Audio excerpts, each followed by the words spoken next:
guys, thanks for joining us on Family Life today here on YouTube. Make sure you subscribe. You don't want to miss any episodes, so hit the little bell and you'll get notifications and you won't miss anything. And if this encourages you, like it and share it with your friends. Yeah, share it with your friends. Yeah, welcome to Family Life today. My father was interested in me until he wasn't. And so that shapes you, obviously, in a number of different ways. I ran across a baby picture of me before my sister was even born, my mom and my dad. And I'm like, I wonder what he was like then. You know, they seemed happy in the picture. I wonder what it was like then. If he was responsible, if he was doing what it took to be a great father, to be a great husband, and to care well for his family.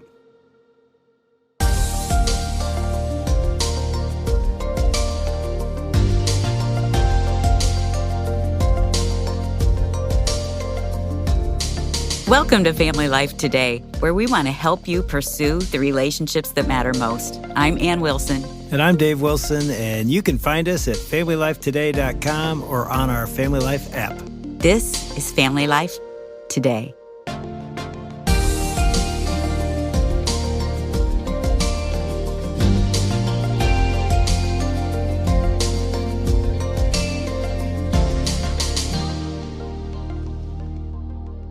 Hey, so one of my favorite episodes of recording was when Ron Deal came into the studio. You mean when you surprised me with Ron Deal coming in the studio? You guys didn't tell me it was Counsel Dave Day. It was therapy day. I was laying on the couch.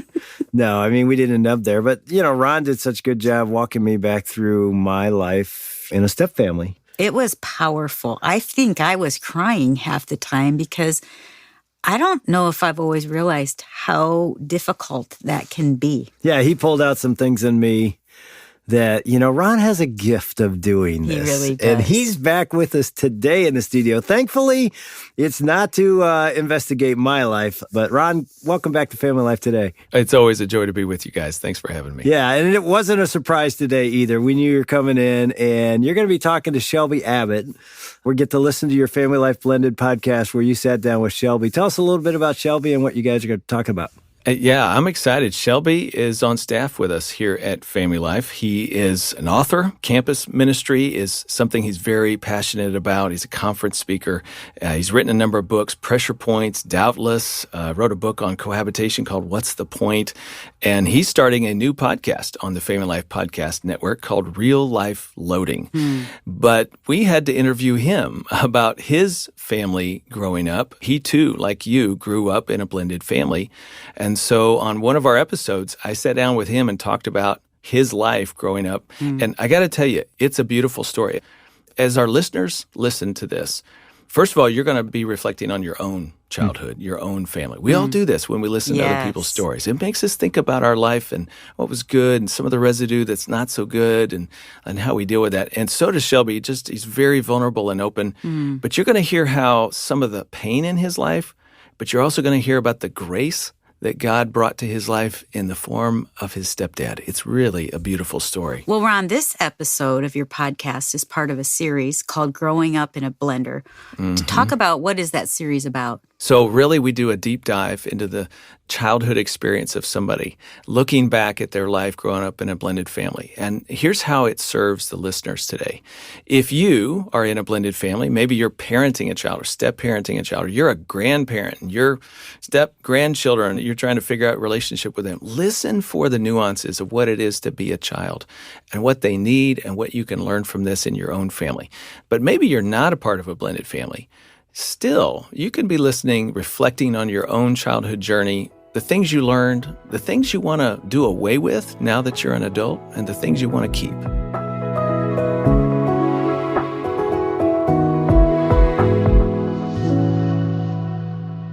Looking back over your life, what did your parents' divorce teach you about you? My parents' divorce taught me about me. It took a long time to probably discover more layers of that because God in his grace has been able to help me to see that even though there was mistakes that were made, sin that happened on both sides, even on my own, that things were not a mistake. And reading specifically in Jonah, you realize that Jonah's disobedient, yet God uses his disobedience, for example, to bring the pagan sailors to himself. That was a direct result of Jonah's rebellion, his sin, yet it was something that God still orchestrated and worked out in the process of the messiness of rebellion. So that's been a little bit of a picture of how I've been able to learn and understand who I am in light of the mistakes that were made from the past, both by my father, my mom, both my step-parents, myself, my siblings, and things like that. And so the divorce and the subsequent remarriage that happened shaped who I am in a number of different ways. And I found that out even more recently, too, through counseling, of just realizing that it started with like a lot of just anger when I was in my car. I was road raging and people would cut me off, or people wouldn't use their blinker, or they'd cut in or whatever. And I'd be so mad. I was asking my wife, Rachel, why do you think I get so mad in the car? And she goes, I don't know. And that started to manifest itself in other different ways. And so I went to a counselor eventually and just said, I'm just angry. And it's really coming out in my car a lot. And he was able to like link some stuff over time to help me discover that the divorce that happened when I was 3.5, I believe, was when my folks got divorced. And then my mom remarried my stepdad, who I call my dad, when I was 6.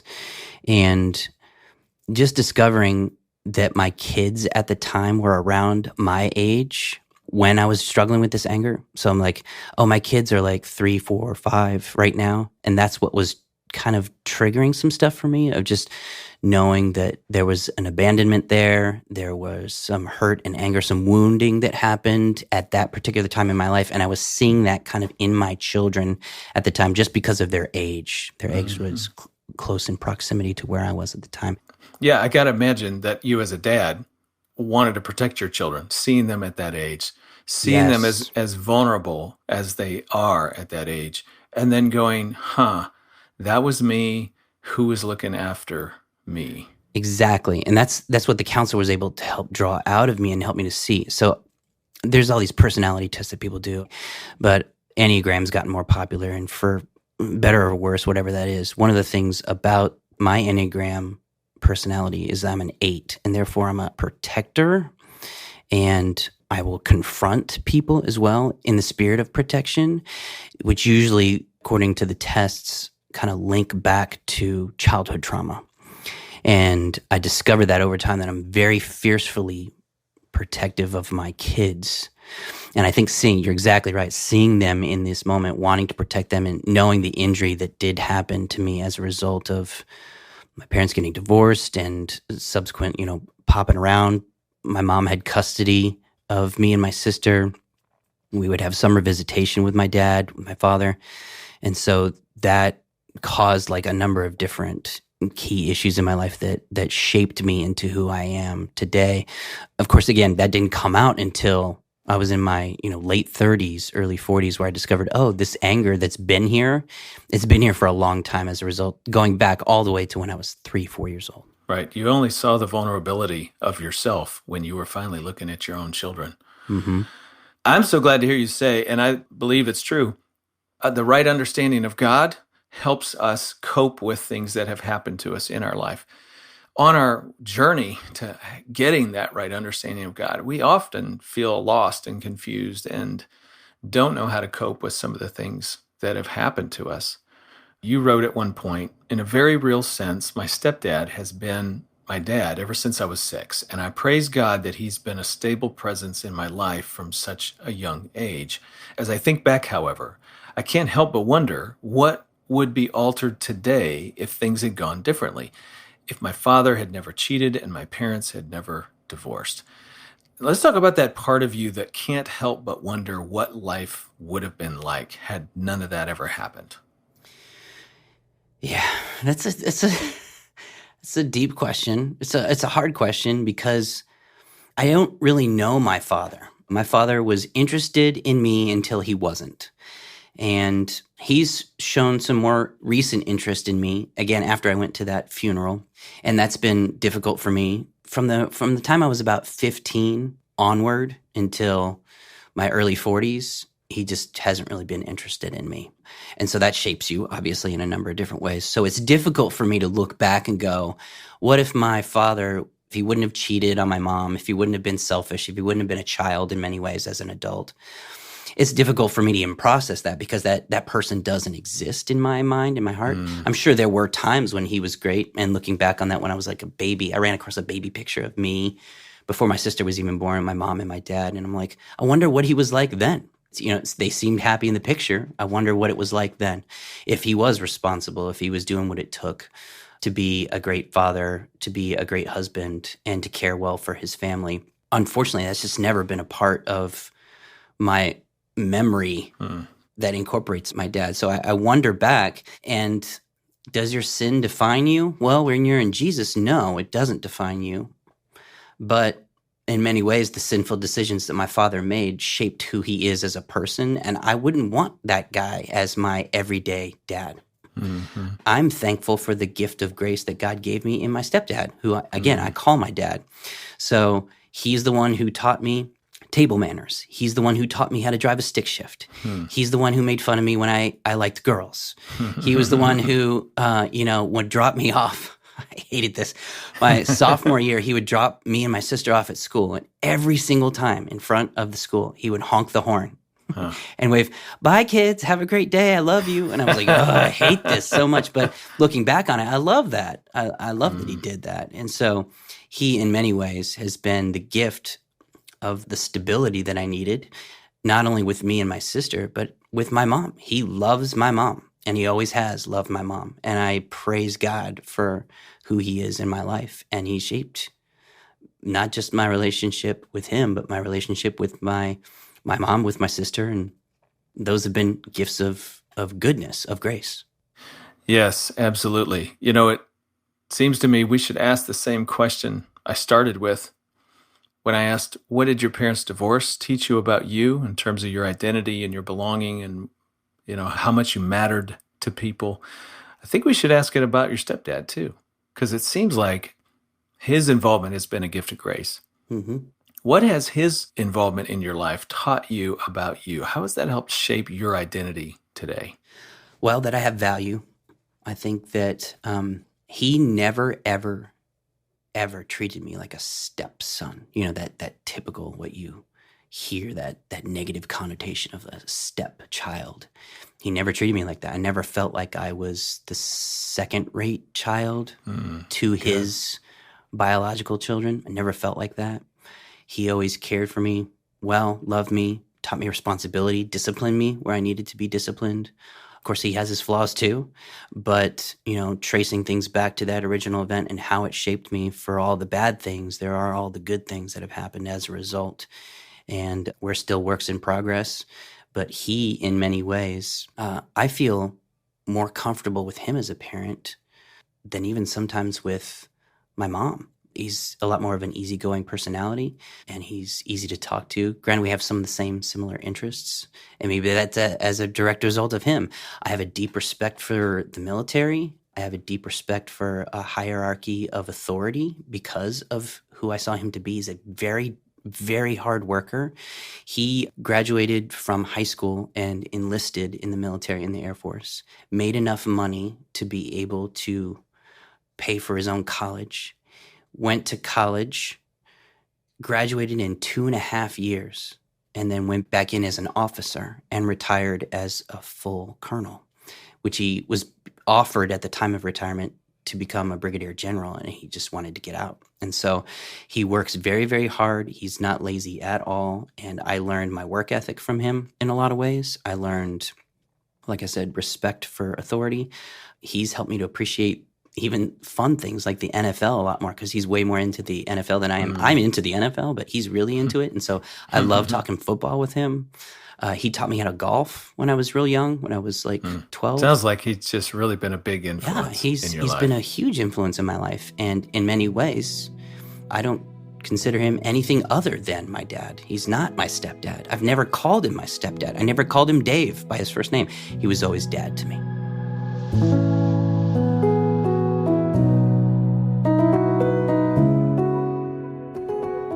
This is Family Life Today, and we're actually listening to a podcast called Family Life Blended, where Ron Deal sat down with Shelby and talked about life in his blended family. And I tell you what, that just ended so beautifully. Wasn't that so good? Yeah, I mean, it just gives you an idea of what it can look like, right, Ron?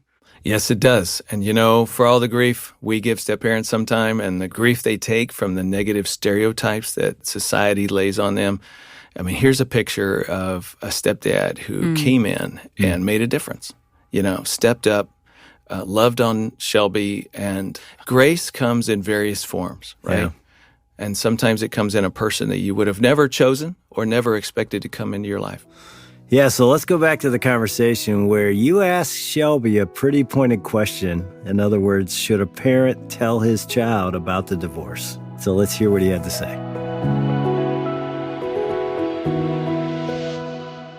Every once in a while, I run across a parent who says to me, okay, my former spouse had an affair. That's what ended our marriage. My children don't know. Should I tell them? Do you happen to have an opinion about that? I think it depends on the children's age. There could be a delicate way of putting that when they're younger. But, I mean, we've done an intentional job to talk to our kids. My kids are 9 and 7 now. We've done an intentional job to talk to them about what sex is, why that's a holy thing, an important thing, and why it's not to be kind of frivolously thought about or tossed around as you get older. And so I think if you're talking to your kids about those things and they understand what they mean and why they're important within the context of a marriage and why they're not to be shared with anyone else, I think you should talk to your kids about that kind of stuff. Yeah, I mean, if your kids said, hey, Dad, why is your father living here and why does Grandma live here? Would you at some point feel the need to tell them, this is originally what happened in the beginning? I think so. If you don't have an agenda, if you're willing not to spin things in a way that makes you look better and makes the other parent look poorer in the eyes of your kids, because I think you have a responsibility to care well for your kids by not demonizing your ex. Now, that's hard to do, and I don't pretend to know what those things are like personally because I've never been divorced, and I don't know what it's like. That's difficult to do, but we're asked probably to do that in a way that shows grace to other people and forgiveness as Christ calls us to do. But at the same time, it's not just you on the line. You're talking about your kids and you're shaping their opinions and their thoughts and feelings of their other parent, whether you recognize it or not. I was thinking as you were just talking, no, you don't know what that's like from an adult standpoint, but you kind of know what it's like from a child standpoint. I mean, the little comments made here or there that your mom dropped or the things that your dad said do cast a shadow on the other parent and do shape your heart and mind. I mean, even to the point where you call your mom and say, hey, we want to stay and live here with our father. That obviously grew out of what you felt like Dad needed you to do. Somehow you were drawn into that. That opinion was his. And the same thing's true when Mom, in an angry moment, would say, well, your father, blah, blah, blah, and essentially blame him for the whole divorce process. Kids are easily swayed by all that. And they take on the opinions of their parents. And of course you agree with your mom, or of course you agree with your father. That's your parent. Like, am I supposed to disagree? Like, unless you have reason to sit back and go, nope, somehow this is your fault, that was happening with your biological father. But still there's this desire to keep them close, to agree with them about how they see the world. And that naturally pits you between the other parents. You've talked around that a little bit already, but I just want to flesh that out a little bit more for our listeners. Even visitation, moving between homes. What was that like for you in terms of what flowed well? What did your parents do well? What were the things that made that really awkward and difficult for you? It went well because we operated on a schedule. So that was, people were, both sides agreed to the schedule. Both sides, until my father didn't. But mostly up until that summer, there was a schedule and we followed the rules there. The visitation that was bad is the stuff that I mentioned before. It was just constantly where do my allegiances lie? Where are my loyalties? Looking back as an adult, I was like, should I have had to ask those questions as a kid? No, you shouldn't have had to ask those questions. And so that was more confusing than anything because, my father talked about my mother in a certain way when we were there over the summer. And it was not great language, not positive at all in any way. Even like accusatory of what she used child support for, like what she used that money for. Little derogatory comments. Yeah, which I I found out later on he wasn't even paying child support to the degree that he should have been. And then, for a long time also, this is one of the things that I had to relearn when I got married. The term Abbotts, which is my last name, was always a negative connotation in my family. The Abbotts were always like the bad part of the family. And so when I got married and my wife Rachel and I were known as the Abbotts, there was some like intentional relearning that I had to do about my own last name. Plural, because it was the Abbotts were always the bad element, and they always did the bad things, said the bad things, behaved in a bad way. This is such an important story because we tell our listeners on this podcast on a regular basis, when you say something negative about your child's other parent, you are in effect saying that to the child because they know they are 50% that Product other parent. Yeah. And this, literally puts it into the last name, you're an Abbott, and we all know that's a bad thing. And so now you as an adult have to unlearn that, rethink that. Again, it speaks to identity. Mm-hmm. But that is a part of me. That is my last name. That is who I am. And yet I don't want to be associated with that. So how did you justify or rectify that in your own mind? Part of it was there's not a godly legacy that was left by the Abbott family, no matter how much lip service they would pay to that. And so part of me was like, I want to redeem the Abbott family name and make it a godly home, make it a godly family. I want people, when they hear the Abbotts, to think godliness. So there was like an excitement with that and a wanting to like bring renewal and a great opportunity for me, my wife, and my kids. But now it's like it's been redeemed because of Jesus, and I'm a part of his story now. So it's not about trying to redeem my name per se. It's about adding my name to the greater plan of the gospel, and then just being thankful for the grace that God has given me. Because if it wasn't for his grace, I would have no redeemable qualities at all. So it was kind of a reorienting of my priorities.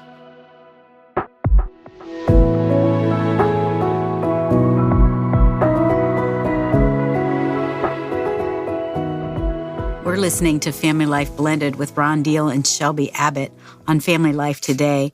Man, this is a powerful ending. It's our story. Yeah, that's what I thought. It's identical. I remember Joshua 24:15. As for me and my house, we will serve the Lord. So that became a foundational mantra of the Wilson name as well. So to hear Shelby, it's like I'm hearing the same, angst in his soul that's been in ours. And man, when God redeems your family name, it's a beautiful thing, isn't it, Ron?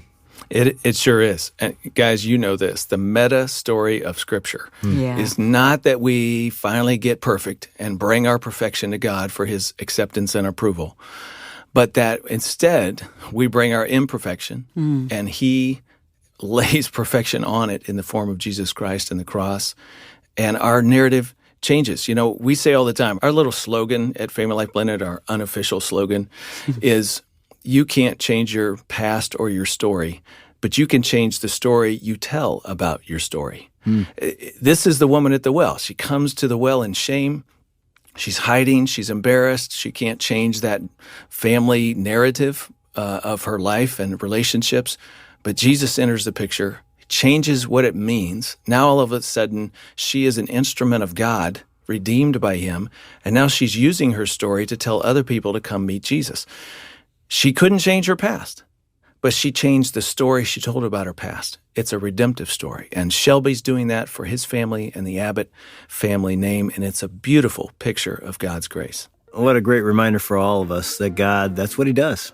And you can hear the rest of this conversation on our Family Life Blended podcast, which is part of our Family Life Podcast Network. I'm telling you, it's going to inspire you to allow God to redeem your name.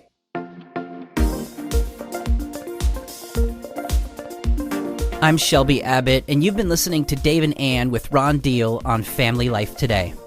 We've been listening to clips from episode 63 of the Family Life Blended podcast.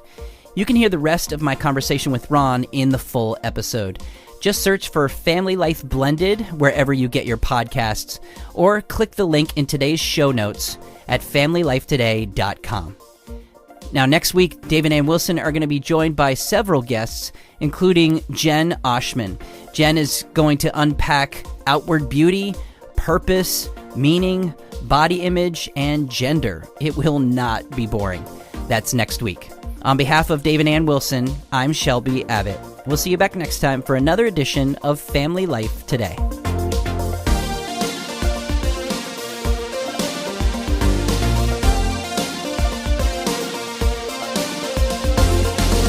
Family Life Today is a production of Family Life, a Crew ministry, helping you pursue the relationships that matter most.